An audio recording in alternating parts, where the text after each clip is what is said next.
संडेचा दिवस mutton chicken खाऊन सगळ्यांना कंटाळा आला होता आणि होती घरात कोळंबी. मग बनवली मस्त झणझणीत कोळंबी मसाला आणि ती सुद्धा एकदम रसाळ 10 मिनिटात शिजणारी.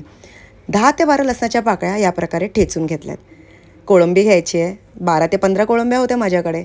चवीपुरतं मीठ घातलं, एक लिंबाचा रस आणि ठेचलेलं लसूण मस्त चोळून घेतलं आहे आणि 10 ते 15 मिनिटं साईडला ठेवून द्या.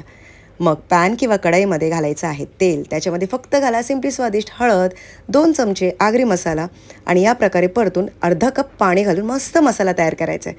वरून फक्त कोळंब्या घालायच्या आहेत. लो फ्लेमवर 10 मिनिटं शिजवायची आहे, पण झाकण देऊन.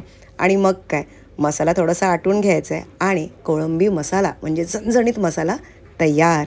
हॉटेलसारखं जर असं टच द्यायचं असेल तर मग काय, पॅन थोडंसं मागे पुढे करा, थोडासा फ्लेम इफेक्ट द्या आणि गरमागरम तांदळाच्या भाकरीसोबत सर्व करा.